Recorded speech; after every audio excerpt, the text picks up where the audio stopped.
Have you ever wondered what happens when you try to land a massive commercial jet in a place where there is practically no air?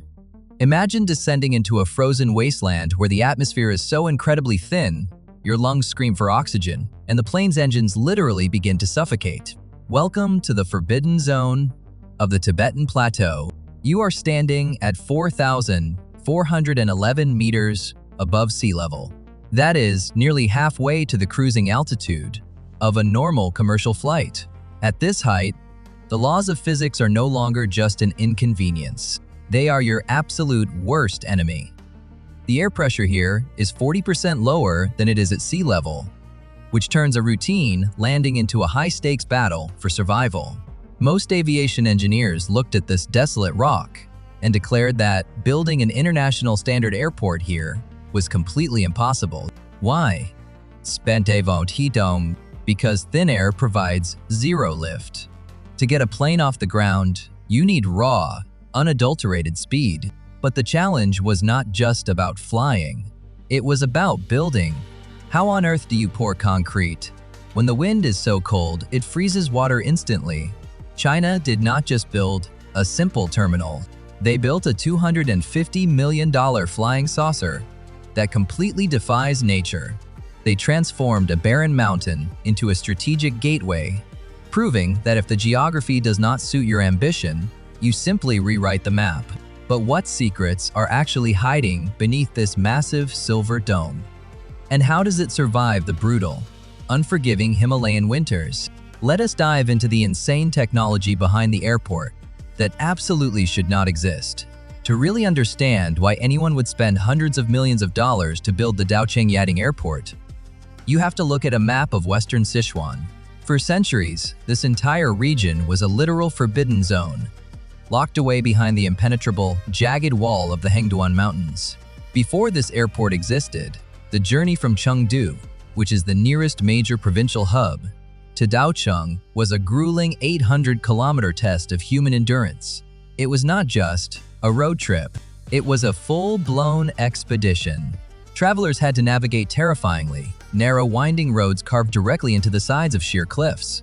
They faced unpredictable mudslides, blinding snowfall, and treacherous mountain passes that pushed past 5,000 meters in altitude. In perfect weather, this nightmare of a trip took a minimum of 2 full days. In bad weather, you could easily be stranded for a week. Now, why does this actually matter? This extreme isolation was not just a minor inconvenience for tourists. It was a massive, socio-economic brick wall. For the local Tibetan communities living in the region, the lack of fast transportation meant they had almost zero access to modern healthcare, advanced education, and larger economic markets. The region was a breathtakingly beautiful, but deeply impoverished, island in the sky. China's national strategy for their Great Western Development demanded a permanent solution that could bypass these deadly mountains entirely. However, the extreme geography made traditional solutions laughably impossible. Building a high-speed railway across these vertical drops would have cost 10 times the national average and taken decades to finish. Tunnels would have had to be drilled through unstable, frozen rock at mind-bending altitudes. This left the government with only one radical, almost crazy option. They had to go over the mountains. But here is the crazy part. Building an airport at 4,411 meters was not just a logistical headache. It was a literal declaration of war against geography. The ultimate goal was clear. They wanted to turn a 48-hour nightmare into a smooth 1-hour flight, effectively shrinking the province and dragging the Himalayas into the modern economy.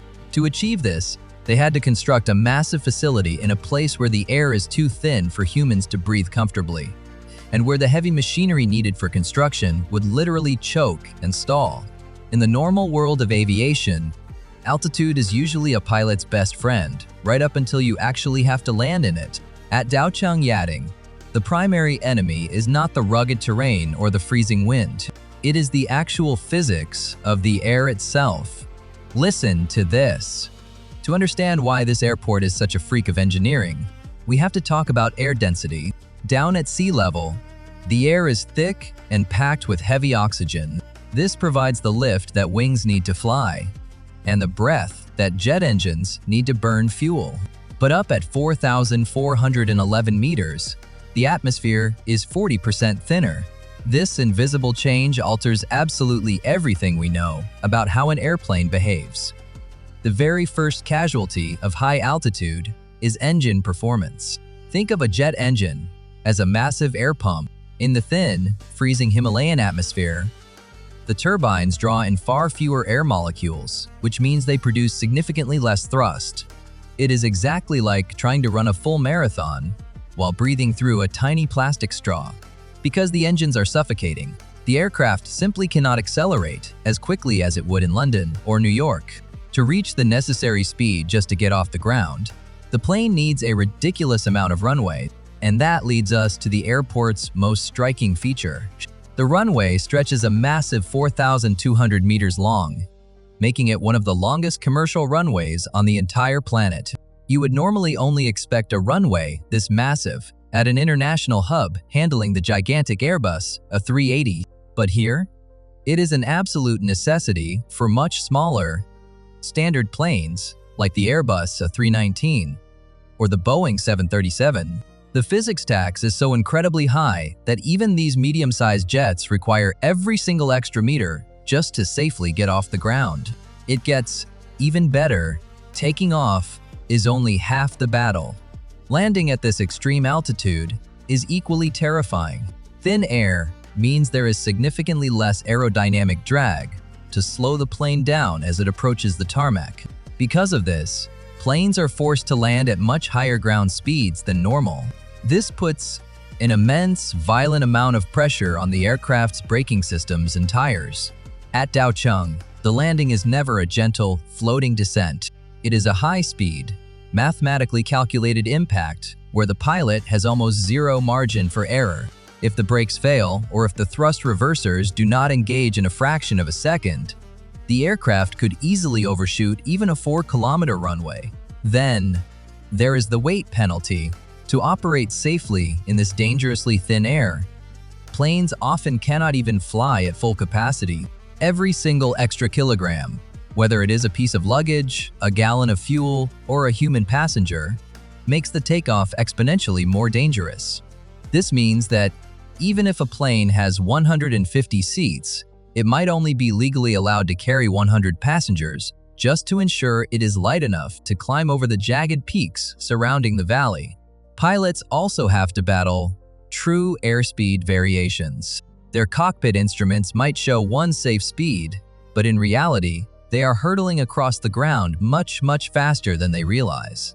Engineering a way around these physical constraints was not just about pouring more concrete. It required a total recalibration of flight software and highly specialized, grueling training for the flight crews. The invisible enemy of thin air dictates the length of the runway, the weight of your suitcase, and the very design of the jet engines. Building the world's highest airport was not a standard construction project. It was a 24-month war against a deeply hostile environment. Back in 2011, when the first engineering teams arrived on the plateau, they stared down a barren landscape of jagged granite and permafrost, which is soil that stays frozen solid all year round. The first major hurdle they hit was the machinery itself. Standard bulldozers and massive excavators are designed to operate with sea-level oxygen. Up at 4,411 meters, their internal combustion engines choked and sputtered, losing nearly half of their total horsepower. Engineers had to haul in highly specialized, high-altitude tune equipment. They essentially had to give the giant machines turbochargers just so they could breathe. Then came the concrete crisis. To build a 4,200-meter runway capable of supporting 100-ton jets, you need mountains of concrete. But on the Tibetan Plateau, temperatures can plummet well below freezing even in the dead of a summer night. If the water inside the concrete freezes before it fully sets, the entire runway becomes brittle, cracked, and completely useless. Their genius solution was a sophisticated chemical cocktail of anti-freeze additives and rapid accelerators, combined with massive thermal blankets to keep the beating heart of the runway warm during the curing process. It was a frantic race against the clock to pour, treat, and cover the concrete before the Himalayan frost could destroy millions of dollars of work. But you want to know the most fragile components on the entire site. It was not the machines, it was the humans. Every single breath at this altitude contains 40% less oxygen. The construction workers faced debilitating altitude sickness, blinding headaches, and extreme, crushing fatigue. To keep the project moving at its lightning-fast pace, the Chinese government implemented a strict, military-grade rotation system. Specialized medical teams were stationed on-site 24 hours a day, and every single worker was equipped with portable oxygen canisters as a mandatory part of their daily uniform. Despite these absolutely brutal conditions, the project moved with a speed that shocked observers around the globe. In less than 30 months, entire mountains were leveled. The deep permafrost was conquered, and the massive runway was laid. By September 2013, the impossible was finished. China had not just built an airport, they had successfully pulled off a massive logistical experiment in one of the most uninhabitable places on Earth. When travelers first catch a glimpse of the Daocheng Yading terminal today, they often feel like they have stepped straight into a science fiction movie.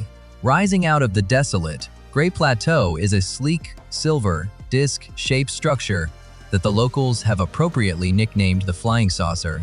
But listen closely, because this is not just a flashy aesthetic choice designed to impress tourists. It is an absolute masterclass in physiological architecture, in an environment where the very air you breathe can sap your energy and kill you. Every single curve and corridor of this building was specifically designed to solve a medical problem. The architects actually drew their inspiration from the kata, which is the traditional Tibetan ceremonial scarf that symbolizes purity and welcome. But beyond the beautiful cultural symbolism, the circular, non-linear design serves a critical, life-saving functional purpose. It minimizes walking distances. Up at 4,411 meters, even walking 50 extra meters can cause a passenger's heart rate to dangerously spike and their blood oxygen levels to plummet. By creating a centralized, highly compact hub, the design ensures that passengers spend the absolute least amount of physical effort possible to get from their arrival gate to the exit doors. It is a massive building designed specifically for people who are quite literally out of breath. The real magic, however, happens inside those silver walls. The terminal functions exactly like a pressurized space station because the external atmosphere is so dangerously thin. The entire building is equipped with a sophisticated, large-scale, integrated oxygen enrichment system. As you walk through the departure lounge, you are not just breathing the thin mountain air. You are breathing a specially filtered, oxygen-heavy mix that brings the effective altitude inside the building down to a much more manageable, safe level. There are even dedicated oxygen bars and emergency medical pods located every few meters.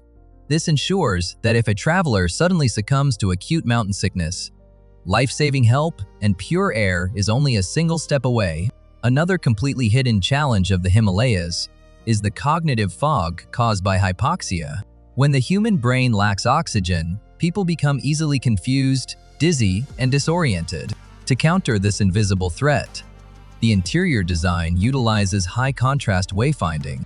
The lighting inside is ultra-bright, and the directional signage is radically simplified with bold colors and massive, easy-to-read icons.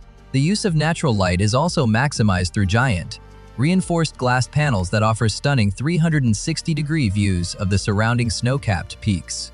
But this is not just for the pretty view. It actually helps the oxygen-deprived brain stay grounded and oriented by keeping the natural horizon visible at all times. The glass itself is an engineering marvel, treated with multiple advanced layers to block the intense, high-altitude ultraviolet radiation, while simultaneously trapping and retaining internal heat. Even the building materials were chosen for their thermal intelligence. The shiny silver metallic skin of the saucer is not just for show. It is a high-tech shield that reflects the harsh, blinding daytime sun while acting as a massive, thick insulator during the brutally cold Himalayan nights. The terminal is a closed-loop environment, perfectly designed to maintain a stable, humidified, and oxygenated atmosphere, regardless of the freezing chaos happening just outside the doors. At Daocheng, Yading, the architecture does not just house the travelers, it actively keeps them alive. It is the ultimate bridge between the hostile, deadly reality of the Tibetan plateau and the fragile biological needs of the human body. It is a silver sanctuary, sitting in a barren land of rock and ice. Flying into this sanctuary is not a standard task for your average commercial pilot. It is a highly specialized, dangerous mission that requires strict, high-altitude certification. Because the air is so thin, the normal margin for error completely evaporates. Pilots are actually required to wear physical oxygen masks during both takeoff and landing. This is not just a safety precaution, it is to ensure total, unbroken mental clarity during the most critical, high-stakes seconds of the flight. The operational rules here are absolutely ironclad. Most flights are strictly restricted to the early morning hours. Why? Because by the afternoon, the Himalayan winds become far too turbulent and the mountain weather becomes wildly unpredictable. There is no standard instrument landing system that can safely overcome these jagged peaks. It is a purely visual battle.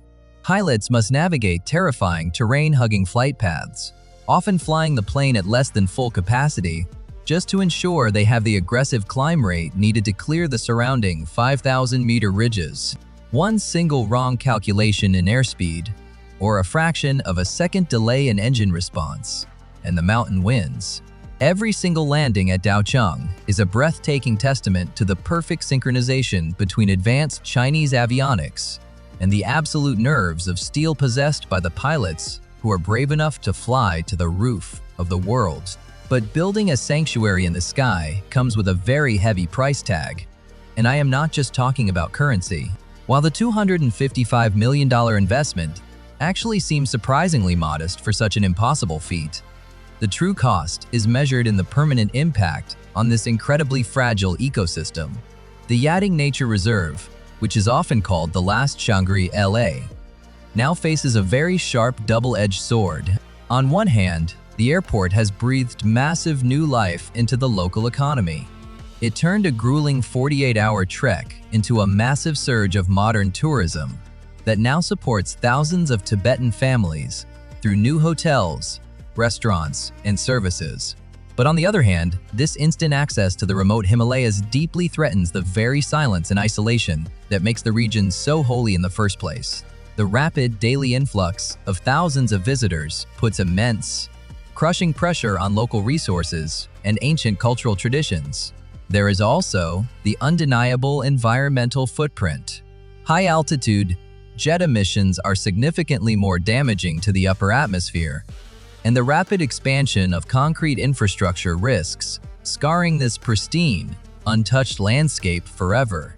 China's Great Western development has successfully erased the physical distance, but it has also triggered a desperate race against time to save the very soul of the mountains from the crushing weight of their own success.